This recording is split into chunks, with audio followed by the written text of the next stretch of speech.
Tcham. Donc voilà, aujourd'hui petite vidéo pour vous parler de ma première Japan Expo. Donc voilà, je vais vous expliquer la petite histoire de ma première Japan Expo. Ikimasha.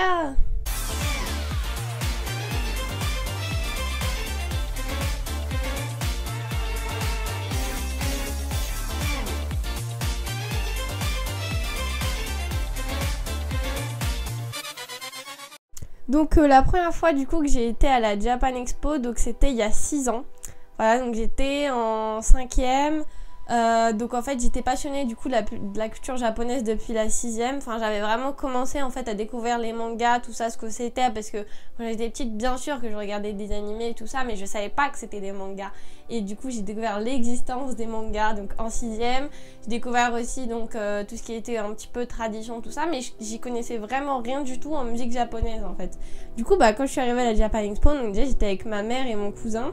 Et en fait j'y arrivais vraiment en touriste en fait. Je savais qu'il y avait la Japan Expo et tout. Et du coup j'avais dit à ma mère, maman est-ce qu'on peut y aller et tout, ça a l'air bien, j'étais petite et tout, je commençais à bien aimer le Japon. Du coup j'étais en mode oh là là, une convention sur le Japon, ça a l'air trop bien et tout. Du coup on a été à la Japan Expo tous les trois. Puis j'arrive et là je vois plein de monde et tout, et je me dis mais pourquoi il y a autant de monde et tout, qu'est-ce qui se passe? Et puis j'avais des paillettes dans les yeux, je regardais partout, j'étais là oh là là comme une enfant en fait. Enfin moi j'étais une enfant en 5e, voilà. Et je regardais et puis j'étais là il y a plein de choses intéressantes et je sais vraiment pas où aller. Du coup on a commencé par prendre un plan, tout ça, on s'est dit bon on va faire le tour, on va découvrir, et du coup on a fait le tour en fait de la Japan Expo. Et donc je me rappelle qu'il y avait mon cousin qui voulait aller voir le joueur du grenier. Et moi je connaissais pas en fait qui c'était. Enfin je connaissais en fait juste de nom, mais je savais pas du tout qui c'était et tout. Et du coup on a été voir vite fait, il faisait une conférence et tout. Et c'est là du coup que j'ai découvert le joueur du grenier, voilà. Donc mon cousin il m'a expliqué du coup qui c'était, machin. Et après du coup avec ma mère en fait on s'est baladé et tout. Et en fait on voulait faire avec ma mère un atelier d'origami. Mais bon en fait il y avait tellement de choses à faire et à voir qu'on n'a même pas eu le temps en fait. Parce que j'ai été qu'une journée en fait pour la première fois. Donc en fait on a vraiment beaucoup visité du coup pour cette première Japan Expo.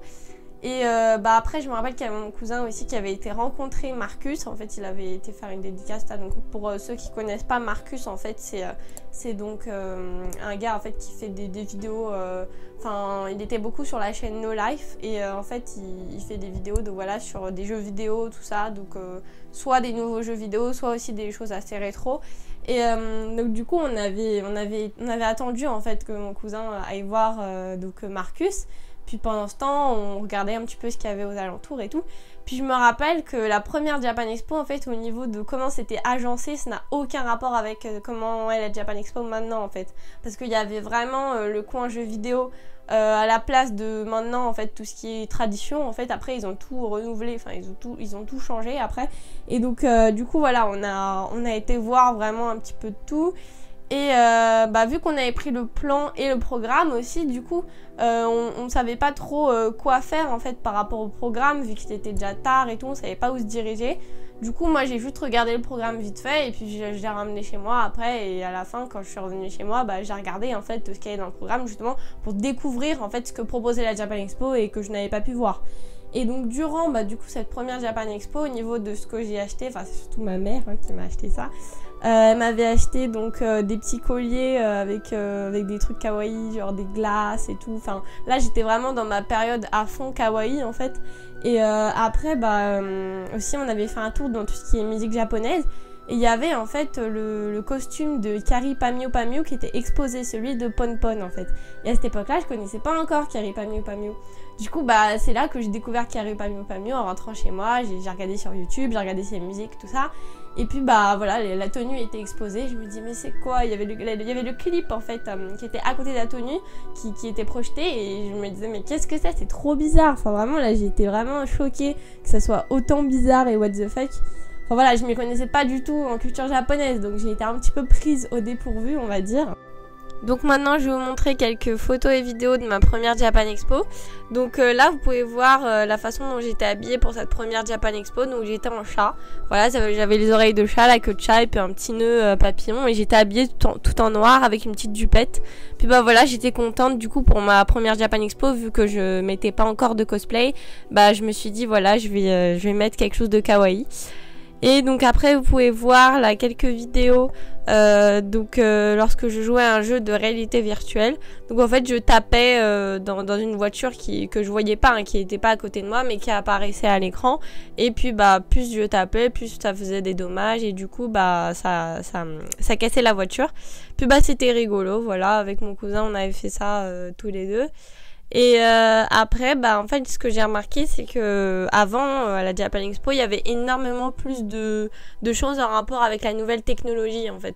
C'est-à-dire que là, actuellement, au Japan Expo actuel, et bah il y a moins de trucs en rapport avec tout ce qui est VR ou tout ce qui est robotique, tout simplement.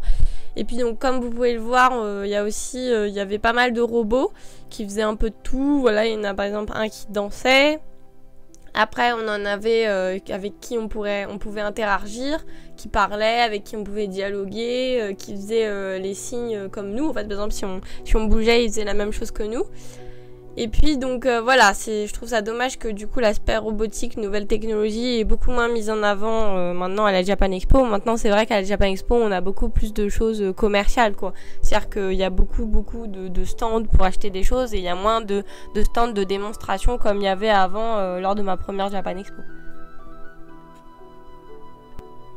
Et puis donc lors de cette première Japan Expo aussi j'avais été voir un épisode de Black Butler donc en avant-première puisqu'en fait à cette époque là je regardais pas Black Butler en animé mais je lisais le manga et du coup je me suis dit allez je vais jeter un coup d'œil à l'animé et donc c'est pour ça que du coup j'ai été voir cet épisode en avant-première et ce qui est bien en fait c'est que avant cet épisode donc en avant-première il y avait justement donc des cosplayers qui venaient défiler pour représenter l'univers de Black Butler, tout ça.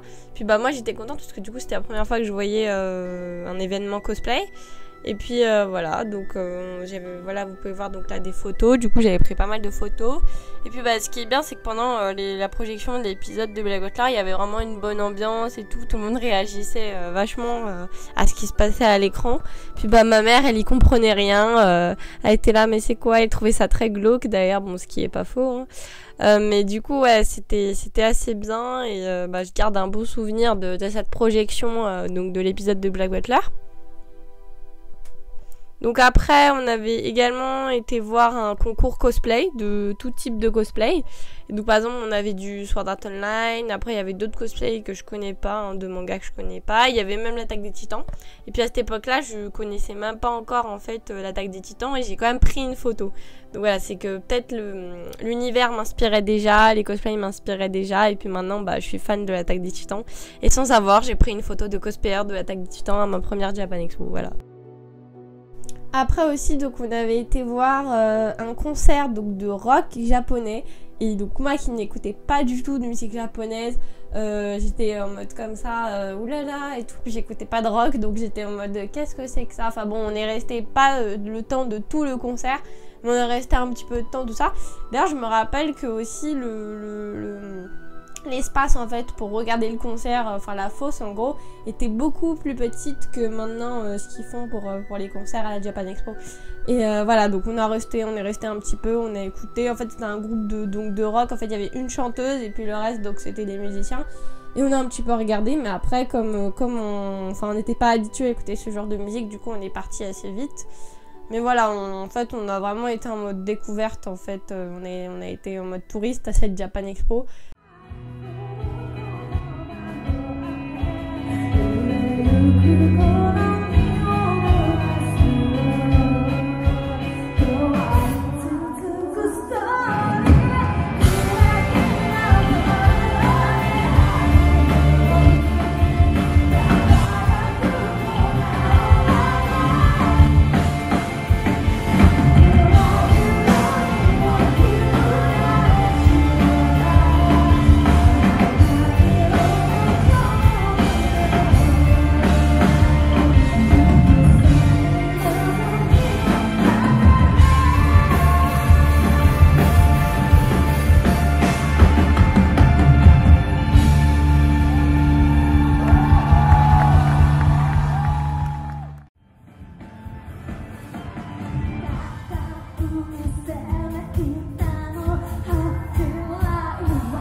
Enfin donc voilà la Japan Expo, enfin ma première Japan Expo, c'était vraiment un bon souvenir, je m'en rappellerai donc toute ma vie. Et enfin voilà quoi, c'était vraiment la découverte. C'est là que c'est grâce vraiment à cette première Japan Expo que j'ai pu découvrir plein de choses, surtout beaucoup de groupes de musique japonaise, parce qu'en fait lors de la Japan Expo du coup quand j'étais en 5ème, donc il y a 6 ans, en fait il y avait les Cute et les Berries Kobo donc, qui étaient en concert. Donc pour ceux qui connaissent pas, c'est des groupes qui font partie en fait du Hello Project. Donc le Hello Project c'est une grande organisation en fait d'idoles, enfin ils faisaient partie parce que maintenant les Berries Kobo et les Cute ont disband en fait, elles sont séparées. Enfin voilà, elles sont plus un groupe en fait. Elles ont toutes continué soit leur carrière en solo, soit elles font autre chose. Et donc voilà, du coup j'avais découvert les Cute et les Berries Kobo et j'avais été après sur internet, sur YouTube, quand j'étais rentrée chez moi, j'avais tapé donc Berries Kobo et Cute. Et donc la première chanson que j'ai écoutée, c'était une chanson donc des Berries Kobo, et c'est comme ça donc que j'ai découvert le Hello Project et puis tous les autres groupes en fait du Hello Project. Mais bon voilà, en tout cas c'est vrai que je regrette un petit peu de pas avoir pu voir en fait les Cute et les Berries Kobo en concert, vu que je ne connaissais pas encore. Et lorsque j'ai connu en fait ces deux groupes et que j'ai beaucoup aimé, j'ai dit oh non, pourquoi j'ai pas été au concert. Oh là là, j'étais en mode oh non, pourquoi. Je m'en voulais en fait, mais bon je connaissais pas, donc je pouvais pas aller à un concert que je connaissais pas et tout. Et puis en plus je m'y connaissais vraiment pas, je savais même pas où c'était, puis je crois on pouvait pas parce que c'était déjà passé le concert, enfin bon. Bref, voilà. Donc vraiment grâce à cette Japan Expo, j'ai vraiment pu découvrir énormément de choses. Enfin, on n'a pas vraiment du coup fait beaucoup d'activités, on a surtout visité en fait. Mais après voilà, ma mère avait pu m'acheter quand même pas mal de choses, de petits souvenirs donc de là-bas. Puis après, dès que j'ai découvert cette première Japan Expo, j'ai pas pu m'en lasser, enfin j'ai pas pu donc me priver en fait de repartir au Japan Expo. Donc voilà, je pense que je m'en lasserai jamais de la Japan Expo. Puis voilà, donc après j'y vais chaque année, donc après c'est vrai que c'est un peu la même chose, tout ça, au niveau des stands, mais bon, je ne cesse quand même de découvrir de nouvelles choses chaque année. Donc voilà, merci à la Japan Expo qui m'a fait découvrir plein de choses la première année que j'y ai été. Voilà, j'espère que cette petite vidéo du coup vous aura plu. N'hésitez pas du coup à vous abonner à ma chaîne et à mettre des commentaires et des likes. Et puis je vous dis donc à la prochaine dans une autre vidéo. Matane!